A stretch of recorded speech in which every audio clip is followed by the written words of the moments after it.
Hello students, welcome everyone. তো তোমরা সবাই কেমন আছো? আর পড়াশোনায় বা কেমন চলছে? ফিজিক্স কেমন চলছে, কেমিস্ট্রি কেমন চলছে, ম্যাথ কেমন চলছে? কমেন্টস করে জানাও। তারপর ক্লাস শুরু করছি না? ক্লাস শুরু তো নিশ্চয়ই করব। তোমাদেরকে পড়ানোর জন্যই, তোমাদের কঠিন টপিকগুলোকে সহজভাবে বুঝিয়ে দেওয়ার জন্যই তো আমি তোমাদের কাছে এসেছি। ওকে, তো চলো শুরু করা যাক। আজকে একটা যে চ্যাপ্টারটা নিয়ে আমি আলোচনা করব, চ্যাপ্টারটা হয়তো নাম্বার সেই হিসাবে এখান থেকে খুব একটা বেশি নেই, বোর্ড এক্সামেই বলো বা অন্যান্য যে কম্পিটিটিভ এক্সামগুলোতেও বলো, সেই অর্থে হয়তো নেই। কিন্তু এটা যখন পড়বে চ্যাপ্টারটা, তখন একটা ডক্টর ডক্টর ফিল আসবে, মানে মনের মধ্যে একটা মানে ডক্টর ডক্টর ফিল আসবে না, মানে এটা একটা ভালো লাগবে ব্যাপারটা আর কি। যে মনে হবে যেমন আমি অনেক ওষুধ জানি বা অনেক বিশাল কিছু জানি, তা বলে কিন্তু অতিরিক্ত বেশি ডাক্তারি করতে চলে যাবো না এই চ্যাপ্টারটা পড়ে, কারণ ডাক্তার হওয়া এত সহজ নয় যে একটা ছোট রকম চ্যাপ্টার পড়ে ডাক্তার হওয়া যায়। ওকে, তো তবে কি না, এখান থেকে একটা পড়লে কি হবে না, ডক্টর ডক্টর একটা ফিল আসবে যে আমি অনেক ওষুধ জানি, কি রোগ হলে কি ওষুধ দিতে হয় সেটা আমি জানি, এইগুলোই আর কি। মানে তুমি একটা ছোটোখাটো নিজেকে ফার্মাকোলজিস্ট ভাবতেই পারো। ঠিক আছে, তো চলো শুরু করা যাক। ওকে,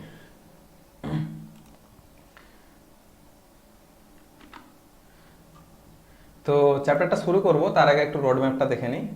দেখো, প্রথমত আমি ইন্ট্রোডাকশন পার্টটা নিয়ে আলোচনা করব, তারপর ট্রেন্ড অ্যানালাইসিস করব, অর্থাৎ এখান থেকে কীরকম কী নাম্বার আসে বিভিন্ন এক্সামে সেটা নিয়ে আলোচনা করব, তারপর ড্রাগ ডিজাইনিং নিয়ে আলোচনা করব, তারপর ক্লাসিফিকেশন, ড্রাগসের classification, next drugs enzyme interaction, তারপর অ্যান্টাসিডস, তারপর histamine and antihistamines, next cleaning agents, অর্থাৎ পরিষ্কারক পদার্থ যেটাকে বলা হয়। ওকে, তো চলো শুরু করা যাক। তো শুরু করার আগে আমি একটু আমাদের সাবস্ক্রিপশনের ব্যাপারে বলে নেব। তো আমাদের ফ্রি যে সার্ভিসগুলো রয়েছে দেখে নাও। ওয়ান শট ভিডিওজ আছে, চ্যাপ্টার ওয়াইজ লেকচার্স আছে, ক্লাস নোটস পিডিএফ, এলাইট সাবস্ক্রিপশনে যে সার্ভিসগুলো রয়েছে দেখো, daily live classes, daily practice paper, special classes, doubt clearing sessions, daily quizzes, every study materials, weekly test series. Okay, তো নেক্সট আমাদেরকে follow করবে কিসে কিসে, ফেসবুক, টুইটার, ইউটিউব এবং ইনস্টাগ্রামতে, ফ্লিপকার্টে, অ্যামাজনে। বোকা ছেলে, ফ্লিপকার্টে অ্যামাজনে ফলো করা যায় নাকি? ফলো করা যায় না। ওকে, তো যাই হোক, আমি এমনি বললাম, মজা করলাম, ঠিক আছে, সিরিয়াসলি নেবে না। তো যাই হোক, দেখো ফেসবুকে পেজ আছে, ফলো করবে, টুইটারে আছে, ইউটিউবে চ্যানেল আছে, ইউটিউব থেকেই বেশিরভাগ দেখে। তো যাই হোক, ইউটিউবে চ্যানেলটাকে সাবস্ক্রাইব করবে, ফলো করা যায় না ইউটিউবে, ইউটিউবে সাবস্ক্রাইব করতে হয়, সাবস্ক্রাইব করে রাখতে হয়, তাহলে কি হয় না, আপডেটগুলো তোমার কাছে পৌঁছে যায়, নোটিফিকেশান পৌঁছে যায়। ওকে, আর ইউটিউবে পেজটাকে ফলো করবে আর লাইক করবে, ইনস্টাগ্রামের পেজটাকে ফলো করবে, আর টুইটারের যে সবই কিন্তু যেগুলো আমি বলছি, এবার তোমরা হয়তো বলবে লিঙ্ক কোথায়, কিভাবে ফলো করবো? তো লিঙ্ক ডিসক্রিপশনে চলে যাও, সব ডিসক্রিপশনে লিঙ্ক দিয়ে আছে, সেখান থেকে যে ফলো করে দাও, সাবস্ক্রাইব করে দাও, লাইক করে দাও, বিভিন্ন রকম যেটাই যা করতে হয় তোমরা সবই জানো, সব কিছুই তো ইউজ করছো নাকি, তো করে দাও। ওকে, তো চলো বেশি কথা না বাড়িয়ে এবার তাহলে ইন্ট্রোডাকশন পার্টে চলে যাই। কেমন? দেখো, আমাদের যে এটার চ্যাপ্টারটার নামই হচ্ছে প্রাত্যহিক জীবনের রসায়ন। আচ্ছা, সকালবেলা উঠে থেকে যে সন্ধ্যাবেলা যে ঘুমোতে যায়, এই যে পুরো যে টাইম পিরিয়ডটা, এই টাইম পিরিয়ডটাই মানে আমাদের কি কি ব্যবহৃত হয়। সকালে উঠে টুথপেস্ট ব্যবহার করতে হয়, তারপর স্নান করতে হয়, সাবান ব্যবহার করতে হয়, তাই তো? তারপরে কি ব্যবহার করতে হয়, তারপরে কি করো আমি জানি না, যাই হোক তোমরা কি করো, আমি যা করি তোমরা তা করো না, বা তোমরা যা করো আমি তা করি না, যাই হোক মোটামুটি। তবে কি না, কিছু কিছু জিনিস আছে যেগুলো তোমরাও করো, আমিও করি, সবাই করে। যেমন তারপরে ধরো ওষুধ ব্যবহার করতে হয় সবাইকেই, কম বেশি সবাইকেই, কারো কম লাগে কারো বেশি লাগে, যাই হোক। তো ওষুধ নিয়েই মূলত এই চ্যাপ্টারটাই বেশিরভাগ মেজর পার্টটাই কিন্তু বিভিন্ন রকম ড্রাগস, ওষুধ এইসব নিয়েই আছে। ওকে, তারপরে ধরো এই যে জামা কাপড় কাচতে হয়, আমাদেরকে কাচাকাচি করতে হয়, তো এই যে এর জন্য কি লাগে, ডিটারজেন্ট লাগে। তারপরে আমাদেরকে পরিষ্কার, নিজেদেরকে পরিষ্কার হতে হয়, তার জন্য সাবান লাগে, বিভিন্ন রকমের সাবান লাগে, টয়লেট সপ, তারপরে হ্যান্ড ওয়াশ লাগে, এবং বিভিন্ন রকম লাগে না, মানে জীবাণুনাশক বিভিন্ন পদার্থ লাগে। তো যাই হোক, এইগুলো কিন্তু আমাদের দৈনন্দিন জীবনে ব্যবহৃত হয়। এর মধ্যেও কিন্তু কেমিস্ট্রি আছে, এমনি না। তো এই যে এর মধ্যে যে কেমিস্ট্রিটা, সেটাই কিন্তু এই চ্যাপ্টারে আলোচ্য বিষয়, আর কিছু না, নতুন করে আর কিছু না। ওকে, তো এগুলো এতদিন ব্যবহার করেছো, এবারে এর মধ্যে কেমিস্ট্রিটা শিখবে, বুঝে গেল? ওকে, এবার ট্রেন্ড অ্যানালাইসিস, ট্রেন্ড অ্যানালাইসিস দেখে নাও। ওকে, ওকে,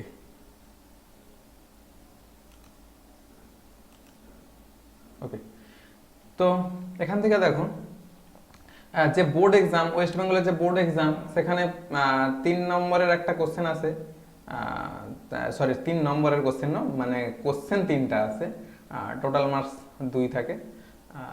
তো এখান থেকে পার্সেন্টেজ অফ মার্কসের নিরীক্ষে যদি দেখি, মানে আগে 2014 সালের নিরীক্ষে যদি দেখি, এখান থেকে মানে এখানে 3টে পার্ট আছে মূলত, মানে এই চ্যাপ্টারটাকে নাম্বার অ্যানালাইসিস করতে গেলে 3টে পার্টে ভাগ করতে হয়। এটা একটা পার্ট, এটা একটা পার্ট, ওকে, আর এটা একটা পার্ট। প্রথম পার্টে কি আছে বলতো, ওই যে ওই বিভিন্ন রকম যে ড্রাগসের যে শ্রেণী বিভাগ, এই এই সমস্ত যে ব্যাপারগুলো রয়েছে এগুলো এই পার্টে রয়েছে। তারপরে দ্বিতীয় যে পার্টটা ভাগ করেছি, ওখানে মিষ্টিকারক পদার্থ, ওই যে সব জিনিসগুলো সব রয়েছে আর কি, মিষ্টিকারক পদার্থ আর এগুলো রয়েছে। তারপরে 3 নম্বর পার্টটাই রয়েছে ক্লিনিং এজেন্টগুলো, অর্থাৎ সাবান, সার্ফ, এইগুলো। হ্যাঁ, কেমন?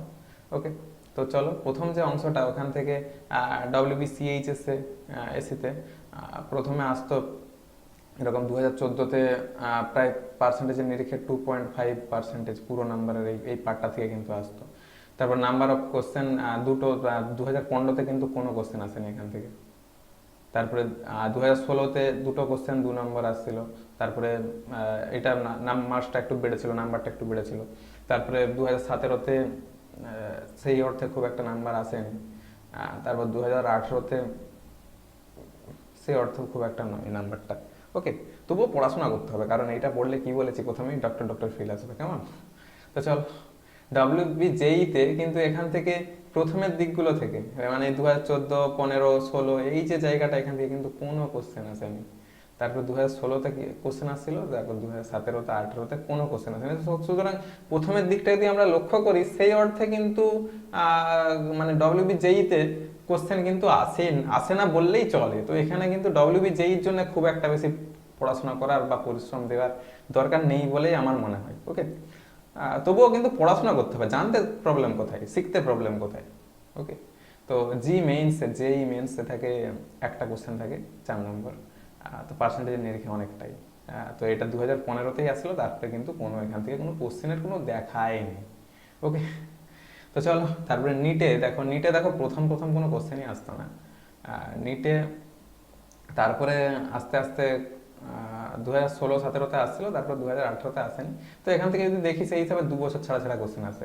তো 2019-এ কোশ্চেন আসেনি, আসেনি 2020-তে। তো এইভাবে যদি হিসাব করে দেখবে আসবে না আসবেনি, তো এইভাবে তো হয় না, এসেও যেতে পারে, বলা যায় না। তো যাই হোক, এমস তো বলেইছি, এমস কি এমস হচ্ছে যারা নার্সিং বা ডক্টর হতে চাও ভালোভাবে, মানে একটু টপ কোয়ালিটির, মানে ইন্ডিয়ার কিন্তু এগুলো টপ ইনস্টিটিউট, এই AIIMS। তো এমস থেকে কিন্তু কোনো খরচ লাগে না, এখানে পড়াশোনা করতে কোনো খরচ লাগে না। তা বলে তুমি জামা কাপড় কিনবে, তার খরচও কিন্তু ওরা বহন করবে না, ওটা তোমাকে নিজেকেই কিনতে হবে। তো তুমি খাবে কিছু, ভালো কিছু খাবে, বিরিয়ানি খাবে, সেটা তো এমস দেবে না, তো সেটা তোমাকে কিনেই খেতে হবে। কিন্তু মানে পড়াশোনার যে খরচটা, সেটা এমস প্রোভাইড করবে, কেমন? তো বুঝতে পারছো? তো 2 নম্বর দুটো কোশ্চেন আসলো, টোটাল মার্কস 2। তো এখান থেকে একটা ভালো মতোই কোশ্চেন কিন্তু প্রায় আসে, এটাই কিন্তু দেখা যাচ্ছে এমসে কিন্তু ভালো কোশ্চেন আসে। যেহেতু এমস একটা ডাক্তারি জায়গা, তো এটা মূলত কিন্তু এই ওষুধ টষুধগুলির চ্যাপ্টারটা, তো তো এই জন্য কিন্তু এখান থেকে কোশ্চেনটা সেই অর্থে কিন্তু খুব একটা কিন্তু খারাপ আসে না, কেমন? তারপরে দেখো দ্বিতীয় যে পার্টটা যেখান থেকে বললাম, ওইটা থেকে কিন্তু WBCHS থেকে এই মানে রিসেন্টলি কোশ্চেন কিন্তু ভালোই আসে। WBJEতে এখান থেকে কোনো কোশ্চেনের দেখা নেই, এখান থেকে কোনো কোশ্চেন আসবে না, এটাই কিন্তু আমি বলেই দিতে পারি। কারণ দেখো অনেক বছর আসেনি, আর ওখান থেকে আসবে না, JEE মেন্সেও আসবে না।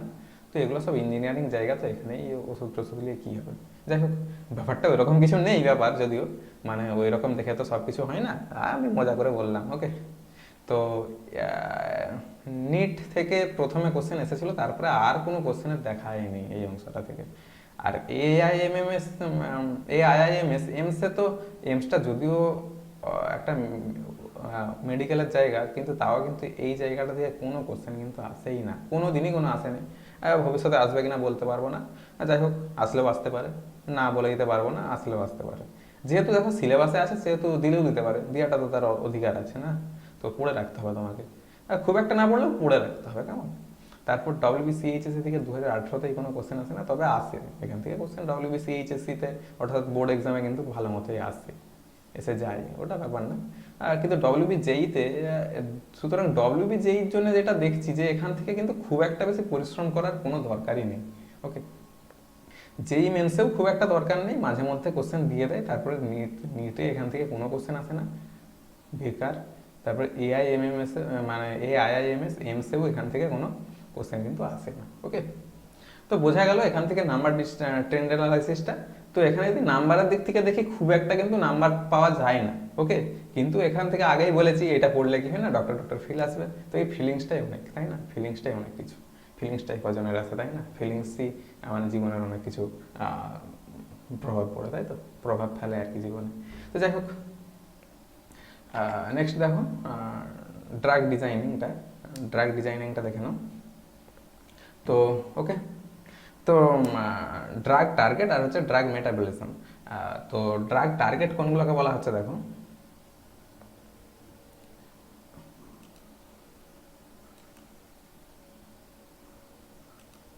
ড্রাগ টার্গেট বলতে যেগুলো বৃহদাকার অণু, যেমন কার্বোহাইড্রেট, প্রোটিন, নিউক্লিক অ্যাসিড, এই যে বৃহদাকার অণুগুলোকে বলা হয় ড্রাগ টার্গেট, মানে ড্রাগ ওখানে টার্গেট করে আর কি। তো ড্রাগ মেটাবলিজম কি, মানে সুনির্দিষ্ট একটা রোগের ক্ষেত্রে ড্রাগের নির্বাচন এমন হতে হবে, মানে ড্রাগটাকে এমনভাবে নির্বাচন করব যে ড্রাগটা যেমন দেহ মধ্যস্থ যে টার্গেট অণু আছে, অর্থাৎ কার্বোহাইড্রেট, প্রোটিন, এই যে দেহ মধ্যস্থ যে টার্গেট অণু আছে, সেখানে পৌঁছানোর আগে মধ্যপথে যেন না আবার বিলুপ্ত হয়ে যায়, কোনোভাবে ধ্বংস হয়ে যায়। ওকে, তো মানে বিপাকীয় প্রক্রিয়ায় যদি অংশগ্রহণ করে যায় তাহলেই ধ্বংস হয়ে যাবে, তাই না? তো বিপাকীয় প্রক্রিয়ায় যাতে না অংশগ্রহণ করে একদম টার্গেট অনুযায়ী অ্যাটাক করে, তো সেই দিকটা কিন্তু লক্ষ্য রাখা দরকার, কেমন? ওকে,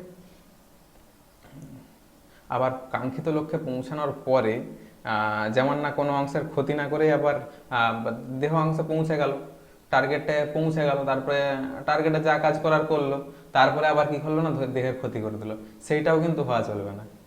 তাহলে টার্গেট কি, যে বৃহদাকার অণুগুলো আছে, প্রোটিন, লিপিড, কার্বোহাইড্রেট, এইগুলো হয় না টার্গেট অণু, এই ড্রাগ টার্গেট। তো ড্রাগ মেটাবলিজমটা কি, মানে ড্রাগটাকে আমাদেরকে এমনভাবে ডিজাইনিং করতে হবে, মানে নির্বাচন করতে হবে, যেমন মানে একটা টার্গেট অণুতে যে যেন অ্যাটাক করতে পারে তার আগেই যেমন না কোনো বিপাকীয় প্রক্রিয়ায় অংশগ্রহণ করে ফেলে, মানে তার আগে যেমন না ধ্বংস হয়ে যায়, আবার কাজটা করার পরেও যেন না আবার ক্ষতি করে দেহের। তো সেই দুটো দিকে কিন্তু লক্ষ্য রাখতে হবে, তাই না? ওকে, বোঝা গেল। নেক্সট দেখো ড্রাগের শ্রেণী বিভাগ।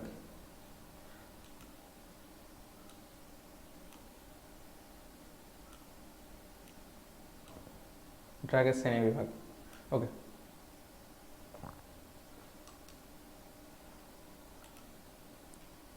তো দেখো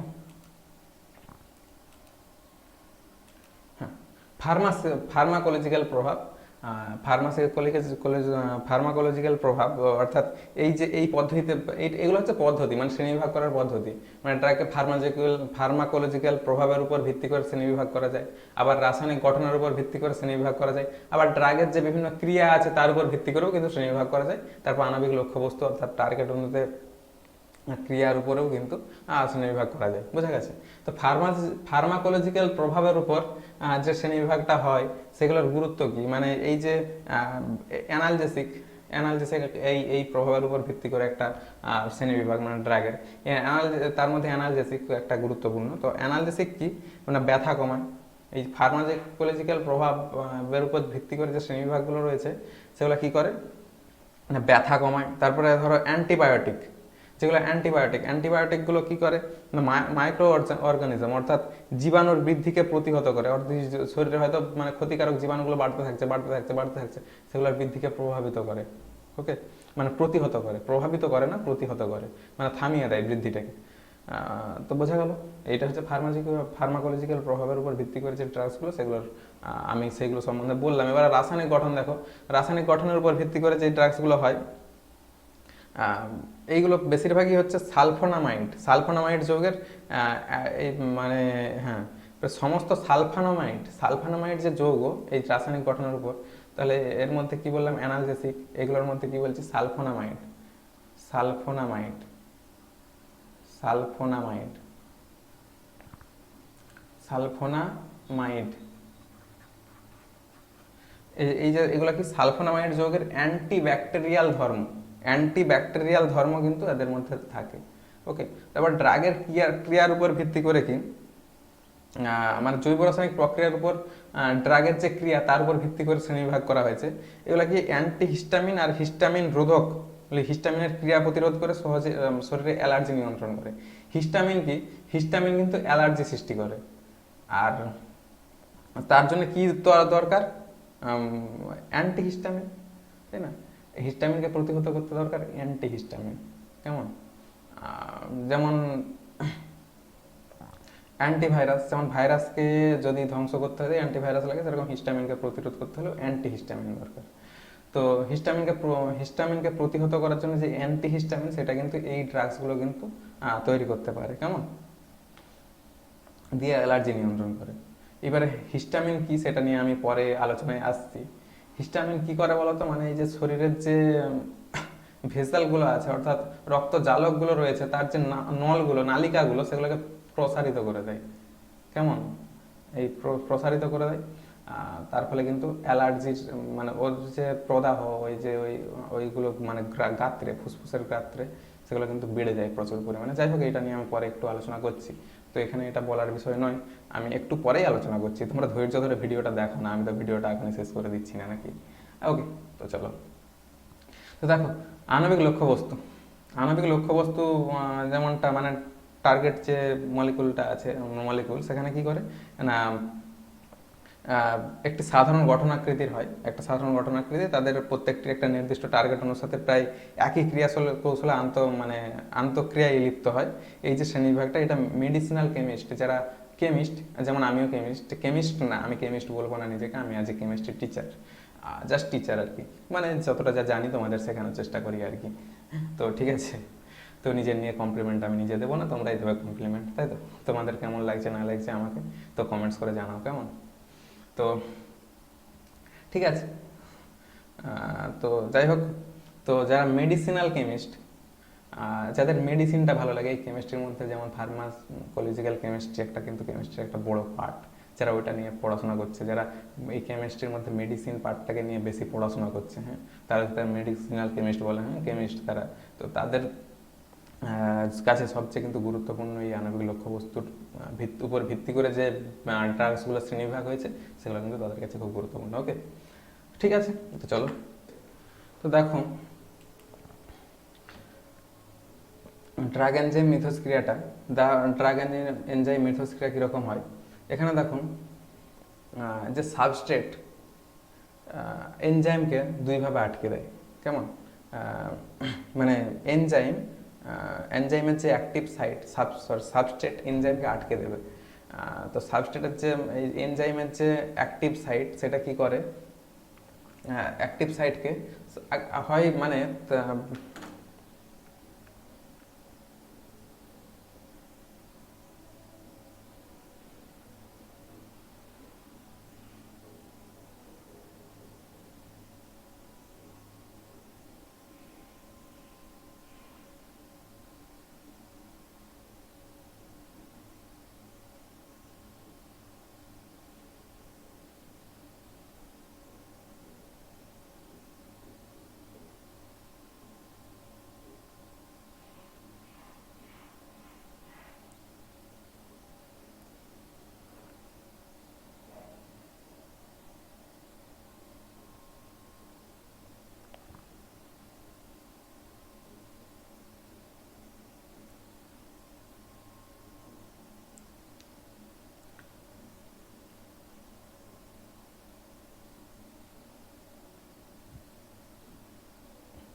ওকে, এবারে দেখো ড্রাগ এনজাইম মিথস্ক্রিয়া। ড্রাগ এনজাইম মিথস্ক্রিয়াটা কি, মানে ড্রাগ এনজাইম ইন্টারাকশন। তো এই ক্ষেত্রে কি হয় না, এই যে এনজাইমের যে অ্যাক্টিভ পার্টটা রয়েছে, এখানে ড্রাগ কি করে, দুইভাবে কিন্তু সাবস্ট্রেটকে বিক্রিয়া করতে বাধা দেয়, মানে এনজাইমের সঙ্গে যুক্ত হতে বাধা দেয়। তো দেখো মানে কীরকম ব্যাপারটা, তোমার সাথে একজনের কম্পিটিশন আছে ক্লাসে, তো তোমাকে দুইভাবে তোমাকে হারাতে পারে। হয় তোমার থেকে ভালো পড়াশোনা করে, মানে প্রতিযোগিতায় নেমে, অথবা আরেকভাবে হারাতে পারে কি, ধরো তোমাদের যে টিচার আছে তাকে একটু পটিয়ে নিল বা একটু খাইয়ে দিল বা কিছু করে দিল। আমি কোনো টিচারকে ইনসাল্ট করছি না, মানে অপমানিত করছি না, জাস্ট বোঝানোর জন্য বলছি, কেমন? তো সব টিচার সমান না, অনেকেই ভালো আছে, ঠিক আছে? হ্যাঁ, মানে এরকম নয়, এরকম হয় না সাধারণত, মানে আমি কাউকে অ্যাটাক করছি না। তো যাই হোক, একটু বোঝার জন্য একটু ধরে নাও। তাহলে কি হলো, মানে দুইভাবে তোমাকে হারাতে পারে, এক এইভাবে আর অথবা উল্টো দিক দিয়ে, মানে উল্টো গেট দিয়ে, ঠিক আছে? তো এই ক্ষেত্রেও দেখো সেরকম, মানে একবার কি করছে না, কম্পিটিটিভ ব্লকার, অর্থাৎ প্রতিযোগিতা করছে, প্রতিযোগিতা করে আগে সে বসে যাচ্ছে, দিয়ে বাকি যে জায়গাটা সেটা তো আর সাইজে না, তাহলে ও ও আর জায়গা মতো ঘিরে নিয়েছে।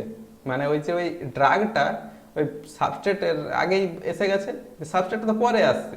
তুমি মানে প্রথম বেঞ্চে বসতে চাও, তোমাকে আগে স্কুল যদি চলে যাও তুমি, তাহলে তুমি আগে নিজের পছন্দ মতো জায়গা নিয়ে বসে যাবে, তাই না? তারপরে যে যাবে সে যদি তোমার থেকে মোটা বন্ধু হয় কোনো, সে কি বসতে পারবে নাকি সেই জায়গাটায়? ঠিক আছে, এরকম ব্যাপারটা আর কি। তো যাই হোক, নেক্সট আরেকটা ভাবে হতে পারে, সেটা কি না, উল্টো দিক দিয়ে বসে গেল।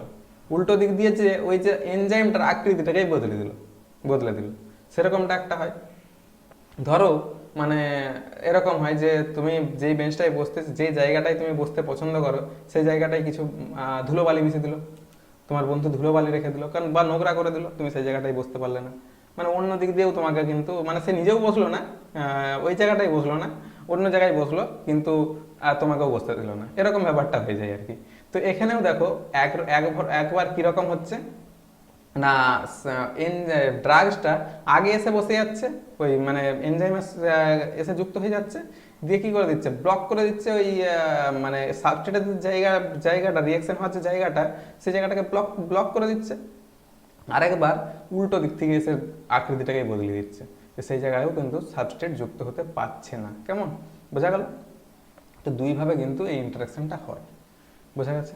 নেক্সট দেখো, অ্যান্টাসিড। অ্যান্টাসিড কি, যেসব ওষুধ পাকস্থলীতে প্রয়োজনের তুলনায় অতিরিক্ত ক্লোরিক অ্যাসিডকে প্রশমিত করে পাচকরসের পিএইচ এর মানকে উপযুক্ত স্তরে উন্নীত করে, তাদের বলা হয় অ্যান্টাসিড। তো এই অ্যান্টাসিড মানে পাকস্থলীতে অতিরিক্ত এইচসিএল নিঃসরণ করে, মানে পাকস্থলী অ্যাসিডিটির কারণ কি না, পাকস্থলীতে অতিরিক্ত পরিমাণ অ্যান্টাসিডের নিঃসরণ। ওকে, তো দেখো পাকস্থলীতে অতিরিক্ত পরিমাণ মানে এইচসিএল এর নিঃসরণ হয় যখন, এটাই হচ্ছে অ্যাসিডিটির কারণ। এর ফলে কি হয় না, পাকস্থলীর যে গাত্র, পাকস্থলীর যে গায়ে, ওখানে কি হয়, প্রদাহ সৃষ্টি হয়, প্রদাহ হয়, এবং যার ফলে মানে বুক জ্বালা জ্বালা জ্বালা জ্বালা জ্বালা করে, বুক জ্বালা জ্বালা করে, এবং দীর্ঘদিন এইভাবে অতিরিক্ত এইচসিএল ক্ষরণের ফলে কি হয় না, পাকস্থলীতে ক্ষতের সৃষ্টি হয়। আর এই অ্যাসিডিটির চিকিৎসায় আগে, মানে আগের জমানাতে, মানে অনেকদিন আগের জামানার কথা বলছি, জামানা মানে বুঝতে পারছো তো, জানো হিন্দি সবাই জানে কম বেশি। যাই হোক, তো তখন ব্যবহার করা হতো NaHCO3, NaHCO3, ওকে। তারপরে ব্যবহার করা হতো MgOH এর হোল 2, ম্যাগনেসিয়াম হাইড্রোক্সাইড, MgOH এর হোল 2, এগুলো সব কিন্তু আগের জামানাতে ব্যবহার হতো, এখন হয় না, ওকে। তো এখন এই যে অ্যান্টাসিড বা অম্লনাশক, একে ভাগ করা হয়, অনেক দুভাগে ভাগ করা হয়, অ্যান্টাসিডের প্রকারভেদ। ওকে,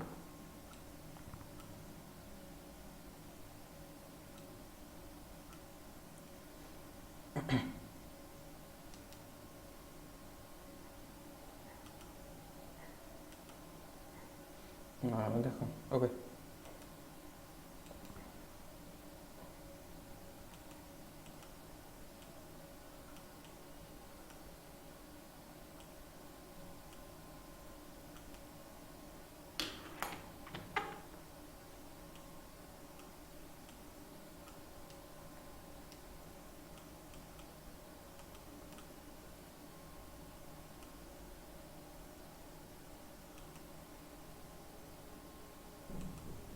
ওকে, দেখো অ্যান্টাসিডের প্রকারভেদটা দেখো, একটু টেকনিক্যাল ফল্ট হচ্ছিলো এই জায়গাটা, মানে লেখাটা বোঝা যাচ্ছিল না তো, তাই না?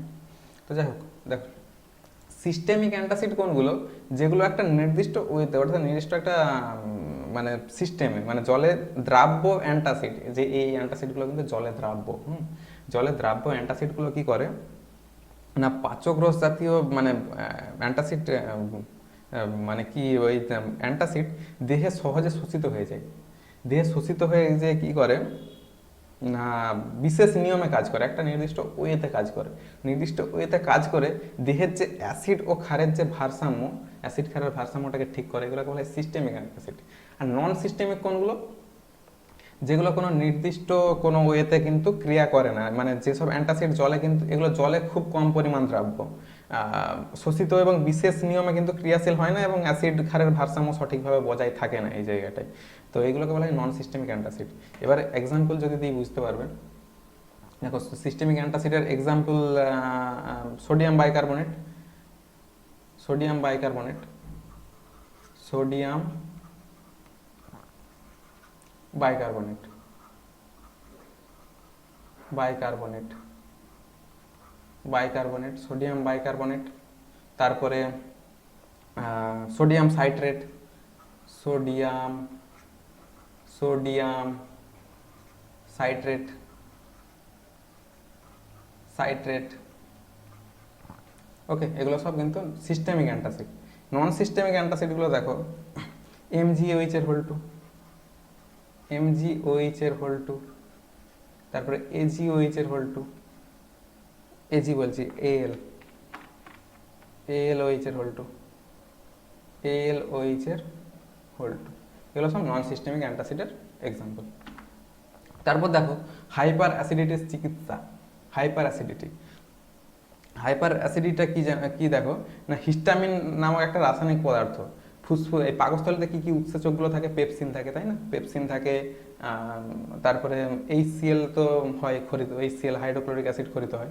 এই হাইড্রোক্লোরিক অ্যাসিডের নিঃসরণকে উদ্দীপিত করে, প্রচুর পরিমাণে নিঃসরণগুলো হয়ে যায়। তখন কি হয় না, হিস্টামিনের কার্য নিয়ন্ত্রণ করার জন্য সিমিটিডিন, সিমিটিডিন লিখে দিই, সিমিটিডিন,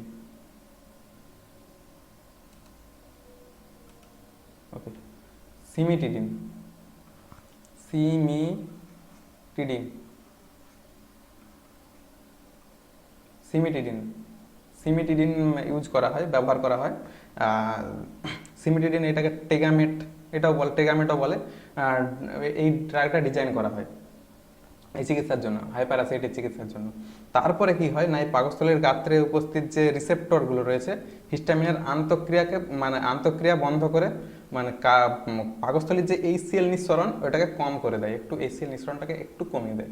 HCl নিঃসরণ কমিয়ে দিলে কি হয়, HClটা কি একটা অ্যাসিড, ওটা খাদ্য হজম করতে কাজে লাগে, কিন্তু ওটা যখন অতিরিক্ত পরিমাণে নিঃসরণ হবে, খাদ্য হজম করার পরেও কি ওই অ্যাসিডটা তো থেকে যাবে, তাহলে আমাদের গলা জ্বালা করবে তো না, বুঝা গেছে? তো এটা তো একটা অ্যাসিড, তাহলেই আমাদের অ্যাসিড হবে। এরপরে দেখো এই হাইপার অ্যাসিডিটির সমস্যার সমাধান সম্ভব হয় এই জন্যে হিস্টামিনদের যে আন্তঃক্রিয়া ওটাকে বন্ধ করে দেয়, এই যে মানে সিমিটিডিনটা ইউজ করলে, ব্যবহার করলে। বর্তমানে হাইপার অ্যাসিডিটির যে সমস্যা ওটাকে সমাধান করার জন্য এইগুলো ব্যবহার করা হয়। এটার নাম কি একটু বলতে পারবে তোমরা কেউ? বলো বলো বলো, আমি তারপরে তো নিশ্চয়ই বলবো, বলো, কমেন্টস করো, বলো মানে কমেন্টস করো, বলো মানে তুমি কি বললে আমি কি শুনতে পাবো নাকি? কমেন্টস করো, কমেন্টস করবে না? ওকে, করতে হবে না, ঠিক আছে। এটাকে বলা হয়, এটাকে বলা হয় রেনিটিডিন, রেনিটিডিন, রেনিটিডিন তোমরা দোকানেও কিনেছো, রেনিটিডিন। এটার আরেকটা নাম যদি আমি বলি নিশ্চয়ই বুঝতে পারবে, এটা কি জিনট্যাক। জিনট্যাক কিনো নি দোকানে? জিনট্যাক ওষুধ দোকানে খুব পাওয়া যায়, জিনট্যাক। সবাই জিনট্যাকই প্রধানত খায়, মানে অ্যাসিডিটির, অনেক অ্যাসিডিটি হলে জিনট্যাকই সবাই ইউজ করে। জিনট্যাকের বিভিন্ন ml পাওয়া যায়, 75 ml এরকম পাওয়া যায়, 50 ml এরকম। আরও যারা ফার্ম মানে ওষুধ দোকান যাদের আছে তারা আরও ভালো জানে, তো আমি অত জানি না, যাই হোক। দেখো তারপরে দেখো ওমিপ্রাজল, এটাকে বলা হয় ওমিপ্রাজল, ওমিপ্রাজল, ওমিপ্রাজল, ওকে, ওমিপ্রাজল, এগুলোই। ওকে, তো চলো হিস্টামিন ও অ্যান্টিহিস্টামিন। হিস্টামিনটা কি? এই যে উপরে যেটা দেখতে পাচ্ছ না, এই যে এটা,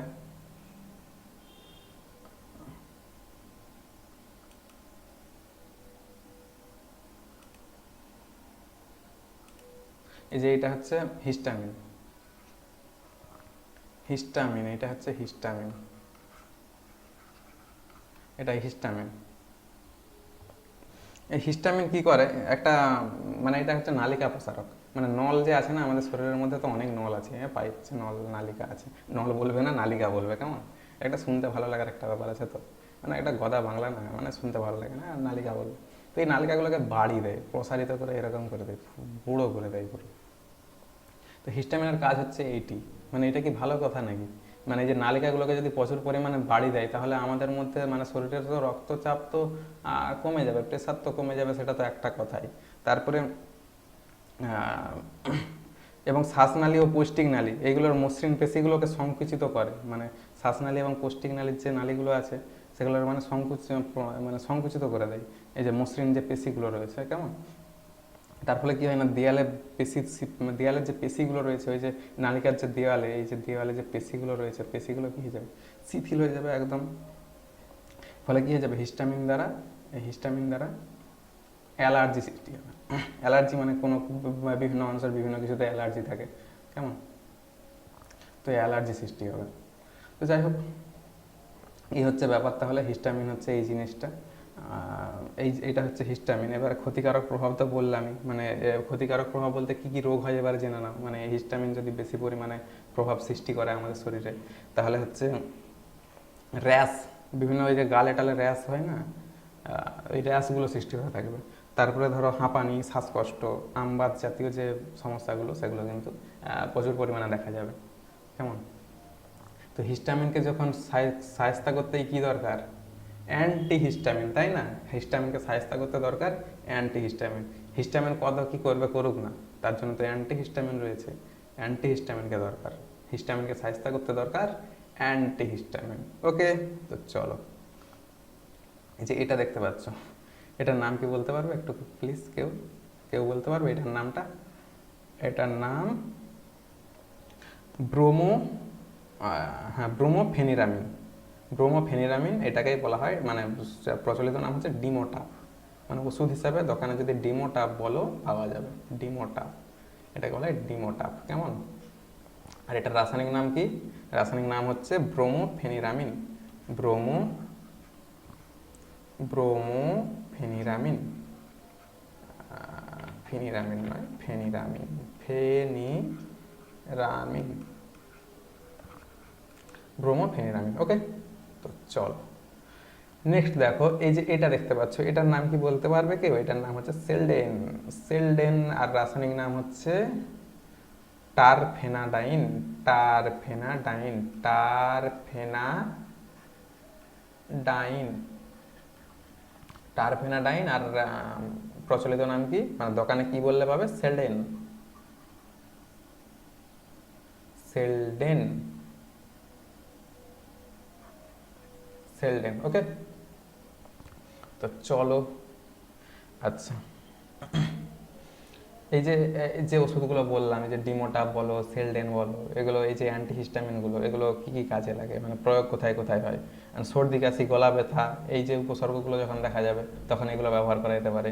তারপরে ধরো নাকের যে শ্লৈষিক ঝিল্লি, নাকের শ্লৈষিক ঝিল্লি অর্থাৎ মিউকাস, মিউকাস যে মেমব্রেনটা রয়েছে, এর যখন প্রদাহ হবে, তখন কিন্তু এগুলো ব্যবহার করতে পারো। তারপর যে প্রেগনেন্সি পিরিয়ডে এগুলো ব্যবহার করা যায়, কেমন, মানে গর্ভকালীন অবস্থাতে এইগুলো ব্যবহার করা যায়, এই যে অ্যান্টিহিস্টামিনগুলো, কেমন। তারপর ধরো এত ওই মানে যখন অপারেশনের পর, যে কোনো অপারেশনের পর কি একটা বমি বমি ভাব থাকে, তাই না। যদিও আমার কখনো অপারেশন কিছু কোনোদিন করতে হয়নি এখনো পর্যন্ত, তো ভগবানকে ডাকবো, মানে ঈশ্বরকে বলবো যে কারোরই নাই করতে হোক, তো এটাই চাইবো আমি। তো যাই হোক, যেগুলো আমি বলছি, যে ওষুধগুলো যেগুলো আমি বললাম, আমি চাই কাউকেই ব্যবহার করতে না হোক, ঠিক আছে। তবে যদি সমস্যা হয়, সে তো ব্যবহার করতেই হবে, তাই না। তো ওকে, তো চলো এবার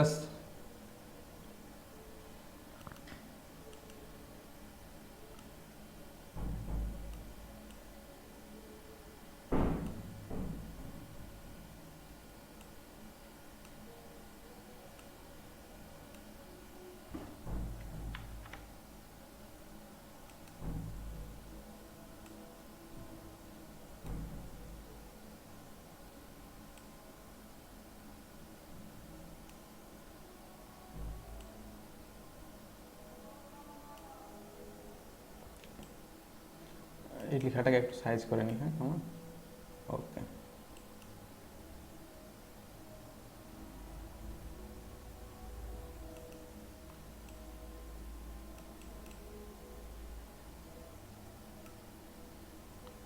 ওকে একটু ওয়েট করো। ওয়েট তো একটু করোই না, কি আছে, আমার জন্য একটু ওয়েট করতে পারবে না? ওকে, ঠিক আছে, এটা তো একটু বোঝা যাচ্ছে।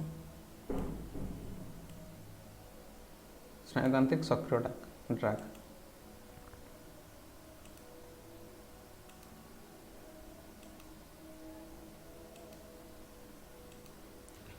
ওকে, তার মধ্যে আছে ট্রাঙ্কুলাইজার। প্রথমত ট্রাঙ্কুলাইজারগুলো কী করে না, মানসিক চাপ, অবসাদ, মানসিক রোগ চিকিৎসায় ব্যবহৃত হয়। তো মানসিক চাপ, মানসিক প্রেশার সবারই কম বেশি থাকে, অনেকের আবার একটু বেশিই থাকে। কেউ ধরো ধোঁকা খেয়েছে বা এরকম বিভিন্ন কারণ থাকে। তো এই বয়স থেকে এইসব খুব একটা বেশি না যাওয়াই ভালো, কেমন সবাইকে বলবো। তো এত বেশি বয়স হয়ে যায়নি যে এইসব ব্যথা পাওয়া, আঘাত পাওয়ার মানে বিশাল বিশাল বয়স হয়ে গেছে।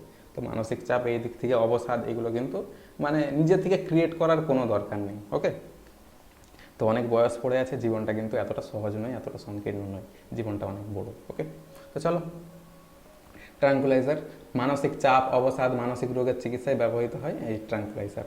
তো ট্রাঙ্কুলাইজারের মধ্যে প্রথম যে ওষুধটা দেখতে পাচ্ছ, ম্যাপ্রো ম্যাপ্রোবোমেট, এটা ব্যবহৃত হয়। ম্যাপ্রোবোমেট 200 mg একটা ট্যাবলেটের 100টা ট্যাবলেট থাকে। এটা ওষুধ দোকানে খুব অ্যাভেলেবেল একটা প্রোডাক্ট, খুব সব পাওয়া যায়, এগুলো বললেই পেয়ে যাবে। তো মানসিক অবসাদ কি তোমার হয়েছে, কমেন্টস করে জানাও। তো আমি ডেলিভারি করবো, মানে আমি ডেলিভারি দিয়ে দেবো, ফ্রি ডেলিভারি। তো কমেন্টস করে জানালে আমি বলে দিয়ে দেবো। ওকে, কেমন?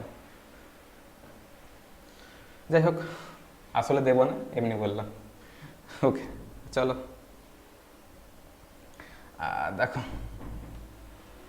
এটা কি করে না, মানসিক চাপ কমাতে কাজে লাগে। তো মানসিক চাপ কি তোমার খুব বাড়বে না? আশা করি বাড়বে না। আমি তো পড়াচ্ছি নাকি, এত এত মজা দিলাম, মানে সোজা, মানে পড়ানো থেকে এত মজা করলাম তোমাদের সাথে, তারপরেও মানসিক চাপ থাকবে? তো ক্লাসগুলো রেগুলার করতে থাকো, আমার মানসিক চাপ কোনো থাকবে না, আমি গ্যারান্টি দিচ্ছি।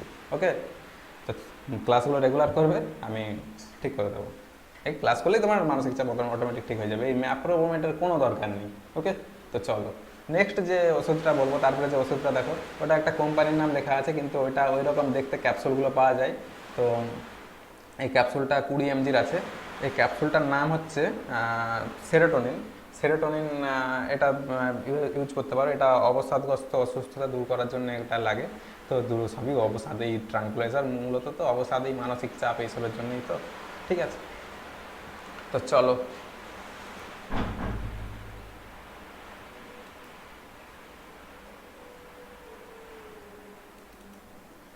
সব লেখাগুলো কেমন হয়ে আছে কে জানে।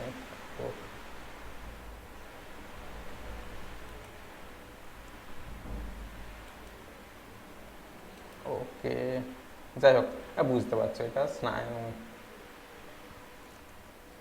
স্নায়ুতান্ত্রিক ব্যাপারটা, এটা যেটা লেখা আছে আমি বলেই দিই, আর বেকার আর ঠিক করার দরকার নেই। এটা হচ্ছে স্নায়ুতান্ত্রিক। স্নায়ুতান্ত্রিক, স্নায়ুতন্ত্রিক হয়ে গেছে ব্যাপারটা, এরকম না বানান। আমি মানে টাইপিং মিস্টেক হয়ে গেছে কোনো কারণে হয়তো, কিন্তু তোমরা টাইপিং মিস্টেক কোনো কারণেই করবে না, জানি। মানে টাইপিং মিস্টেক নয়, মানে লিখার ভুল করবে না। তোমরা তো আর টাইপ করে পরীক্ষা দেবে না, লিখার ভুল করবে না। আমি করেছি, ঠিক আছে, আমি এখানে করছি, আলাদা ব্যাপার, কিন্তু তোমরা করবে না। ওকে, তো এটা হচ্ছে অ্যানালজেসিকটা কি না, চেতনা হ্রাস না ঘটিয়ে ব্যথার উপশম করা, এটাই হচ্ছে অ্যানালজেসিক ড্রাগস ইউজ করা হয়। এই অ্যানালজেসিকের আবার দুটো ভাগ আছে, একটা হচ্ছে নন নার্কোটিক আর একটা হচ্ছে নার্কোটিক। কেমন? তো চলো দেখে নিই নন নার্কোটিক অ্যানালজেসিক। নন নার্কোটিক অ্যানালজেসিকের মধ্যে আছে প্যারাসিটামল, আইবিউপ্রোফেন, এগুলো সব নন নার্কোটিক। তো এই প্রয়োগ কোথায় করা হয় না, অ্যাসপিরিন, তারপরে ধরো এই যে অ্যাসপিরিনটা কি করা হয় না, সংশ্লেষে বাধা দিয়ে, মানে এই যে প্রোস্টাগ্ল্যান্ডিন, প্রোস্টাগ্ল্যান্ডিন কি, যা টিস্যু ও কলা, মানে টিস্যু মানে কি, কলার কি করে, মানে প্রদাহ ঘটিয়ে ব্যথা সৃষ্টি করে। এই প্রোস্টাগ্ল্যান্ডিনকে কি করে, সংশ্লেষণে বাধা দেয়। এই প্রোস্টাগ্ল্যান্ডিনটা যখন সংশ্লেষণ হবে তখনই বাধা দিবে। বাধা দিয়ে কি করে, এই বাধা দিলেই কি হয়ে যাবে না, অস্থিসন্ধির ব্যথাটা কমে যাবে। অস্থিসন্ধি মানে জয়েন্টে যে ব্যথাগুলো হয় সেগুলো কমে যাবে, অর্থাৎ গেঁটে বা আর্থাইটিস ওগুলো কিন্তু হবে না। ওকে, এগুলো হচ্ছে নন নার্কোটিক ড্রাগসের কাজ আর কি। তো এর মধ্যে প্যারাসিটামল আর হচ্ছে আইবিউপ্রোফেন এগুলো সব রয়েছে। ওকে, ঠিক আছে। এবারে দেখো এর মানে এই যে ব্যবহার যে করবে, মানে ওষুধ খাওয়া মানেই ক্ষতি। প্রত্যেকটা ড্রাগস বা ওষুধ যেগুলো মেডিসিনগুলো হয় ওগুলো খেলেই কি হয় না, ক্ষতি তো একটা হয়। তো এগুলোও ক্ষতি একটা করে, তবুও কি হবে না, রোগ হলে তো আর যন্ত্রণা সহ্য বেশি করার থেকে খেয়ে নেওয়াই ভালো। মানে সাধারণত না খাওয়াই ভালো, মানে যতটা সম্ভব সহ্য করে নেওয়া যায় ততটাই বেটার, ঠিক আছে। কিন্তু যখন অতিরিক্ত পর্যায়ে যখন কোনো রোগ পৌঁছে যাবে, একটু একটা লিমিট ক্রস করে যাবে, তখন কিন্তু ওষুধ অবশ্যই খাবে, কেমন, ঠিক আছে। তো প্যারাসিটামল বা এই যে নন নার্কোটিক যে অ্যানালজেসিকগুলো রয়েছে, এগুলো কি কি ক্ষতি করে দেখো। মানে লিভারে বিষক্রিয়া ঘটিয়ে লিভারের ক্ষতি করে। আর লিভারের ক্ষতি করলেই কি হজম হবে না, মানে ঠিকঠাক খাবার কিন্তু হজম হবে না, হ্যাঁ, পেটের জ্বালা হবে, মানে একটু যে কোনো কিছু খাবে গ্যাসিড করে যাবে, পেটের জ্বালা করবে, গলা জ্বালা করবে, এরকম ব্যাপারগুলো কিন্তু ঘটে যাবে। তো যতটা সম্ভব চেষ্টা করবে এগুলো কম খাবার, মানে ওই যে লিভারের যে ক্ষমতা বা ওইগুলোটা কিন্তু কমে যাওয়াটা ঠিক না, কারণ ওইগুলো তো বেশি খাবে না, একটা নির্দিষ্ট পরিমাণ আছে, তার বেশি কিন্তু এগুলো খাবে না, কেমন, ঠিক আছে। তারপরে দেখো নার্কোটিক নার্কোটিক অ্যানালজেসিক। নার্কোটিক অ্যানালজেসিকের মধ্যে কোডেইন আছে, তারপরে এটা হচ্ছে হেরোইন, এই যে এটা হেরোইন, হিরোইন না হেরোইন, হেরোইন, এই হেরোইন, এটা হেরোইন আর এটা হচ্ছে কোডেইন, এগুলো হচ্ছে নার্কোটিক অ্যানালজেসিক। এই নার্কোটিক অ্যানালজেসিকগুলো কি না কম মাত্রায় প্রয়োগ করে ব্যথার উপশম হয় এবং রোগী কী হয় না, তন্দ্রাচ্ছন্ন, মানে ঘুমিয়ে পড়ে, তন্দ্রাচ্ছন্ন হয়ে পড়ে, এগুলোকে বলা হয় নার্কোটিক অ্যানালজেসিক। তো তার মধ্যে হেরোইন, কোডেইন এগুলো সব নার্কোটিক অ্যানালজেসিক, এগুলো সব হেরোইন হিসাবে বললেই পাওয়া যায়। আর কোডেইন ড্রাগস কিন্তু সবাইকে দেয় না, মানে কিছু সব ড্রাগস দেয় না, মানে সব কিছু কিছু ড্রাগস হয়তো দেয়, কিন্তু সব ড্রাগস কিন্তু ওষুধ দোকানে দেয় না, সবাইকে দেয় না, দেয় না মানে সবাইকে দেয় না আর কি, ঠিক আছে। তো প্রয়োগ কোথায় করা হয় না, প্রধানত অপারেশন পরবর্তী যে ব্যথা সেই সময় ব্যবহার করা হয়, যাতে ঘুম পাড়িয়ে দেওয়া যায়, সে ব্যথাটা আর সে উপলব্ধি করতে পারবে না। ওকে, হৃৎপিণ্ডের ব্যথা, ক্যান্সারের ব্যথা, তারপর গর্ভকালীন মানে প্রসবকালীন যে যন্ত্রণা, সেই সময় কিন্তু এগুলো ব্যবহার করা হয়। ওকে, তারপরে ক্ষতিকারক প্রভাব কি না, এই অ্যানালজেসিকগুলো বেশি মাত্রায় প্রয়োগ করলে কি হয়, রোগীর সংজ্ঞাহীন অর্থাৎ জ্ঞান হারিয়ে যায়, কেমন, আর রোগীর খিঁচুনি হয়, এমনকি মৃত্যুও ঘটতে পারে, সেই জন্য এগুলো একটা লিমিটে ইউজ করা উচিত। ওকে, তারপরে আসা যাক পরিষ্কারক পদার্থ। পরিষ্কারক পদার্থের মধ্যে যেগুলো রয়েছে দেখো, পরিষ্কারক, এই এটাও একটু মিস্টেক, যাই হোক, ঠিক আছে। এটা পরিষ্কারক এক লাইনে নেই, এটা দু লাইনে হয়ে গেছে, কটা এখানে হতো এখানে, ঠিক আছে, ব্যাপার নয়, তোমরা একটু ঠিক করে নাও, বলে দিচ্ছি তো নাকি। তো সাবান, এই সাবানের ভাগ আছে দেখো, সাবানের কি কি, প্রথমত আছে টয়লেট সাবান, ভাসমান সাবান, স্বচ্ছ সাবান, ওষুধযুক্ত সাবান, দাড়ি কামানো সাবান আর লন্ড্রি সাবান। তো আর পরিষ্কার পদার্থের মধ্যে কি কি আছে, সাবান আর সার্ফ, মানে ডিটারজেন্ট। তো এই টয়লেট সাবান মানে কীরকম ব্যাপার, কীরকম জিনিসটা না, উচ্চ গুণমান সম্পন্ন, গুণমানটা উচ্চ হয়, আর এতে কিছু গন্ধ অ্যাড করা থাকে, গন্ধযুক্ত। যেমন এর মধ্যে যদি আমি উদাহরণ দিই, লাইফ বয় হবে, লাক্স হবে, এগুলো সব টয়লেট সাবানের উদাহরণ। টয়লেট আমরা কি করি, স্নান করি না, তো স্নান করার জন্য যে সাবানগুলো, ওকে, স্নান করি আর বিভিন্ন আরও অনেক কিছু করি, তো ঠিক আছে, ওগুলো সব করা হয়। তো ওয়াশরুম, মানে ওয়াশরুমে ইউজ করা হয়। তারপর ভাসমান সাবান কোনগুলো, ভাসমান সাবান কোনগুলো না, যেগুলো সাবান প্রস্তুতকালে বায়ুর বুদবুদকে প্রশমিত করে দেওয়া হয়, বায়ুর এগুলো হচ্ছে ভাসমান সাবান। এই সাবান প্রস্তুতকারে কি হয়, প্রস্তুত যখন করা হয় তখন বায়ুর যে বুদবুদ প্রবেশ করিয়ে দেওয়া হয় এই ভাসমান সাবানে। তারপরে আছে স্বচ্ছ সাবান। স্বচ্ছ সাবানটা কি না, সাবান ইথানলে দ্রবীভূত করে অতিরিক্ত দ্রাবক বাষ্পীভূত করা হয়, আর এটা হচ্ছে স্বচ্ছ সাবান। তারপরে ওষুধযুক্ত সাবান, যেমন ডেটল, স্যাভনল, এগুলো সব হচ্ছে ডেটল, এটাই তো বানানটা, একটু দেখে নেবে, ডেটল সাবান কিনে দেখে নেবে। ওকে, স্যাভনল, স্যাভনল না স্যাভলন, স্যাভলন, তাই তো, আমি জানি না, যাই হোক দেখে নেবে, একটু কিনে দেখে নেবে। ওকে, ঠিক আছে। তারপর দাড়ি কামানোর সাবান। দাড়ি কামানোর সাবান কি কি, স্যার কি পড়াচ্ছে আমাদের জন্য, আমাদেরকে সাবান কিনতে বলছে, আমি কোনো সাবানের বিজ্ঞাপন দিচ্ছি না, ডেটল সাবানের বা স্যাভনল সাবানের যে কেনার জন্য আমি প্রমোট করছি না, ঠিক আছে, জাস্ট বলছি। বানানটা দেখার জন্য কিনবে, বা কেনার দরকার নেই, দোকানে যে চাইবে তারপরে বানানটা দেখে আবার রেখে দিবে, ঠিক আছে? যে স্যার যদি ভুল লিখে এসে কমেন্ট করা যায় যাতে, তার জন্য আর কি, ঠিক আছে? তারপর দাড়ি কামানো সাবান, দাড়ি কামানো সাবান হিসাবে কি কি হয়, যেমন যে সাবানে গ্লিসারল থাকে, হ্যাঁ, গ্লিসারল, সোডিয়াম বেনজোয়েট, হ্যাঁ, সোডিয়াম, সরি বেনজোয়েট বলছি, ব্রোজিনেট, এগুলো সব ব্যবহার করা হয় দাড়ি কামানো সাবানে, হ্যাঁ। যদিও সব সাবান দিয়ে দাড়ি কামানো যায়, ব্যাপারটা সেরকম কিছু না। লন্ড্রি সাবান, তারপরে দেখো লন্ড্রি সাবান মানে সাবানের সাথে সোডিয়াম ব্রোজিনেট, সোডিয়াম সিলিকেট, বোরাক্স, এই সমস্তগুলো যখন মিশিয়ে লন্ড্রি সাবান তৈরি করা হয়। এবার সাবানটা কি, দেখো আসলে সাবানটা কি, মানে এরকম ব্যাপারটা দেখো, একটু দেখে নাও। CH2, এই যে যৌগটা, এই CH2O, তারপরে CO, তারপরে CH2 হলো 16, এটা 16, হ্যাঁ, 16, CH3, তারপরে কি থাকে, CHO, CO, একই রকম, CH2, পরীক্ষায় পড়বে না এত, ঠিক আছে, জাস্ট এমনি আমি জাস্ট একটু দেখাচ্ছি ডিটেলসে, সাবান কীভাবে তৈরি করা হয়। CH2O, CO, CH2, কোনো জায়গায় ভুল লেখা হয়ে গেলে একটু কমেন্টস করবে, এত বড় যৌগের সংখ্যা লিখছি তো হয়ে যেতেই পারে কোনো কারণে, হ্যাঁ। এটাকে বলা হয় ফ্যাট, একটা ফ্যাট, এটা, এই ফ্যাটটার নাম হচ্ছে স্টিরাইক অ্যাসিডের গ্লিসারাইল অ্যাস্টার, এটা একটা, হ্যাঁ। তো এটাতে কি করা হয়, এটাতে মেশানো হয়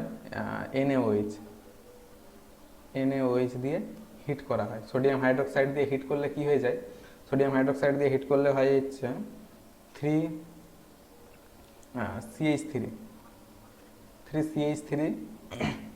CH2 হোল 16, CH2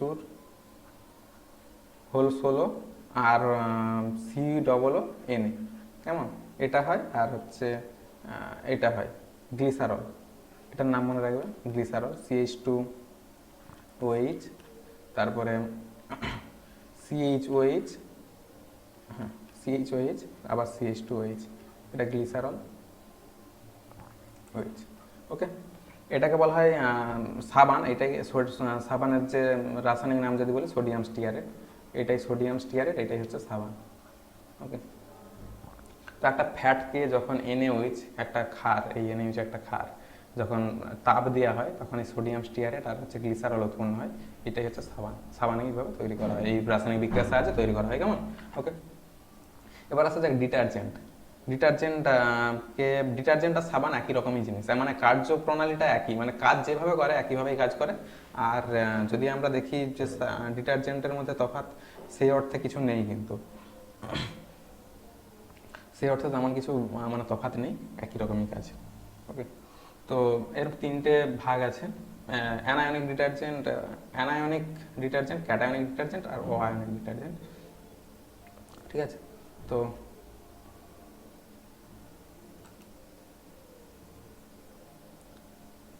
ওকে, অ্যানায়নিক ডিটারজেন্টগুলো দেখো। অ্যানায়নিক ডিটারজেন্ট কি, এগুলো কিন্তু সবই সংশ্লেষিত ডিটারজেন্ট, তার মধ্যে অ্যানায়নিক ডিটারজেন্ট, মানে এই ডিটারজেন্টের বড় অংশটি অ্যানায়ন রূপে অবস্থান করে, বড় অংশ মানে বেশি একটা যে বড় অংশটা এই অ্যানায়নিক ডিটারজেন্টের, সেটা কি করে না অ্যানায়ন রূপে অবস্থান করে, যেমন সোডিয়াম অ্যালকিল সালফেট, এগুলো দুই প্রকার হয়, মানে অ্যানায়নিক ডিটারজেন্ট হয় দুই প্রকার, ওকে, দেখাই দিন। একটা হয় সোডিয়াম অ্যালকিল সালফেট, সোডিয়াম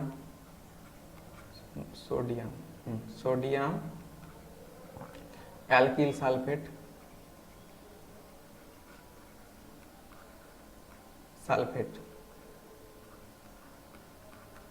আর একটা হয় sodium alkyl benzene sulphate, sodium alkyl benzene sulphate, benzene sulphate.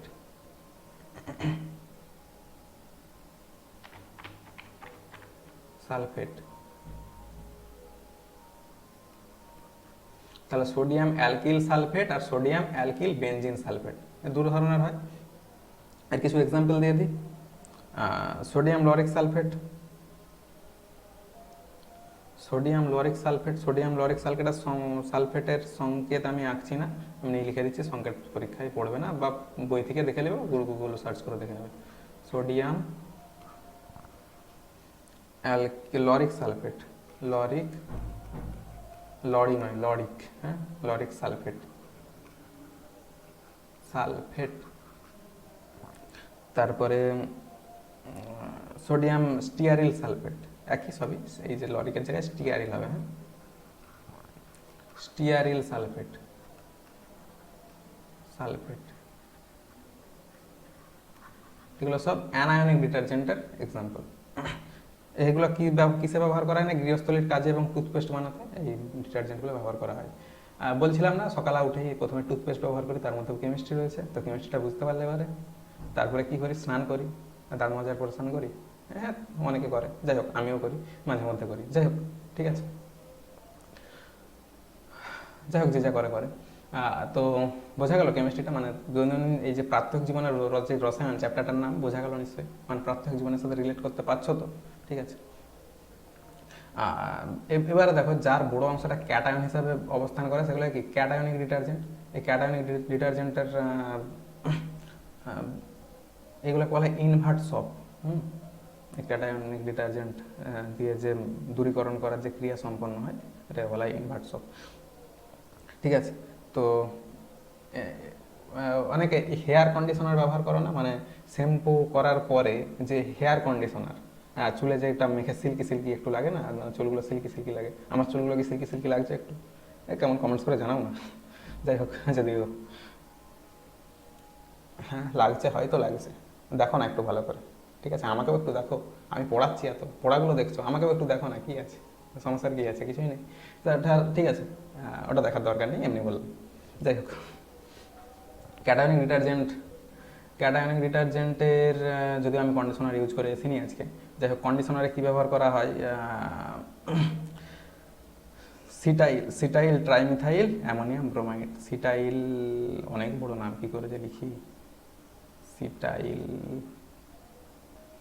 আমি বাংলাতে লিখতেই একটু মানে সমস্যা একটা হয়, আমি বাংলাও কম জানি আবার ইংরেজিও কম জানি, সবই কম জানি, কি করে যে পড়াচ্ছি কি জানি, যাই হোক cetyl trimethyl ammonium bromide, trimethyl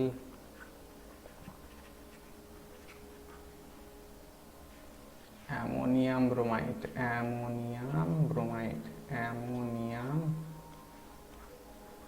bromide, okay. তারপরে সিটাইল ট্রাইমিথাইল অ্যামোনিয়াম ব্রোমাইড, এটা একটা এক্সাম্পল দিলাম। আর যদি বলি cetyl pyridinium chloride, cetyl cetyl cetyl এটা কি কন্ডিশনারে ইউজ করা হয়, হ্যাঁ সিটাইল, এই যে এমনি কি আমি এত বললাম, ঠিক আছে, cetyl trimethyl, cetyl sorry pyridinium, cetyl pyridinium, pyridinium pyridinium pyridinium chloride, chloride, ঠিক আছে। তারপরে অআয়নিক, আচ্ছা এগুলো কোথায় ব্যবহার করা হয় এই তো বললাম, কন্ডিশনার, তারপরে শ্যাম্পু, মাউথ ওয়াশ, ওকে মাউথ ওয়াশ, আচ্ছা জীবাণুনাশক যে সাবানগুলো হয় স্যাবনল, তারপরে ডেটল, এই সমস্তগুলোতে ব্যবহার করা হয়। ডেটল কিন্তু 99.9% পিওর, বিশুদ্ধ, তাই তো নাকি 99%, একটু কমেন্টস করেছেন, আমি ভুল বললাম না ঠিক বললাম, যাই হোক। আর 1% কেন অশুদ্ধ, কেন বলো তো, কারণ যদি আর 1% অশুদ্ধ মানে বিশুদ্ধ করে দেয় তাহলে কি হবে না, সবই তো শুদ্ধ হয়ে যাবে, তাহলে পরে আর তাদের বিক্রি হবে না তো, তাই না, তো সেই জন্য 99.9% বিশুদ্ধ, বুঝা যাচ্ছে, ঠিক আছে, যাই হোক। নেক্সট অআয়নিক ডিটারজেন্ট, অআয়নিক ডিটারজেন্ট যেগুলো ডিটারজেন্টে কোনো আয়ন থাকে না, হ্যাঁ মানে উচ্চ আণবিক ভর বিশিষ্ট অ্যালকোহল এবং উচ্চ আণবিক ভর বিশিষ্ট ফ্যাটি অ্যাসিডের এস্টার, এগুলো হচ্ছে অয়ানিক ডিটারজেন্ট, কোনো আয়ন থাকে না এতে। হ্যাঁ, তো এর উদাহরণ দিই, পলিইথিনিল গ্লাইকল স্টিয়ারেট, পলিইথিলিন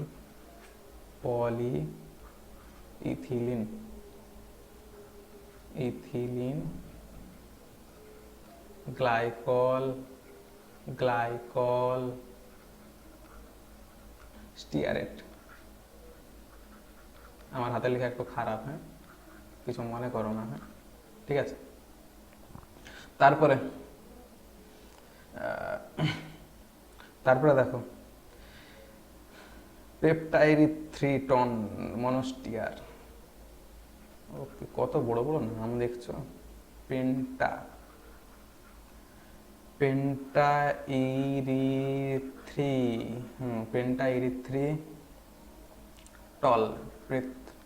পেন্টাইরিথ্রিটল মনোস্টিয়ারেট,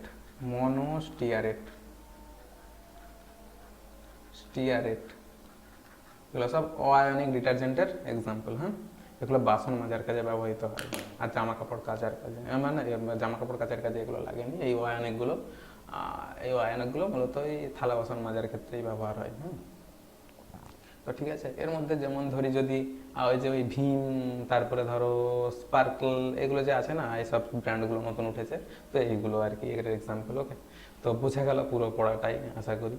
তো এইটা যদি পড়ে রাখো, ডক্টর মানে ডক্টর একটা ফিল আসবে।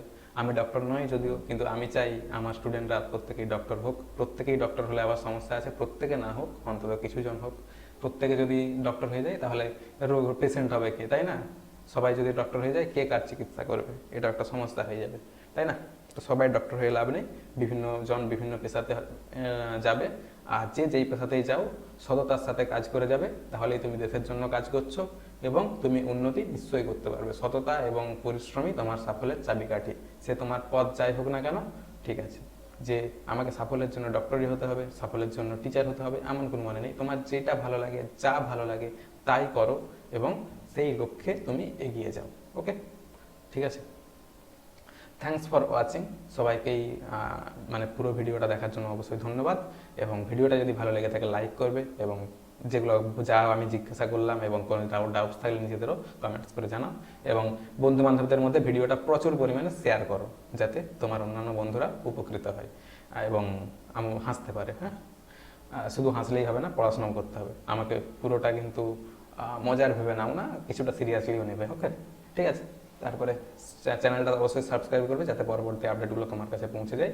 তারপরে সাবস্ক্রিপশনের ব্যাপারে আরেকবার বলে দিই, আমাদের ফ্রি সার্ভিস যেগুলো রয়েছে, 1 short videos, chapter wise lecture, class notes PDF, elite সাবস্ক্রিপশনে যে সুবিধাগুলো রয়েছে, daily live classes, daily practice paper, special classes, doubt clearing sessions, daily quizzers, every study materials, weekly test series অর্থাৎ মক টেস্ট। ওকে, তো সবাইকেই অভিনন্দন। সবাই নিজের লক্ষ্যে এগিয়ে যাও। স্টাডি আর make study easier. Okay, by.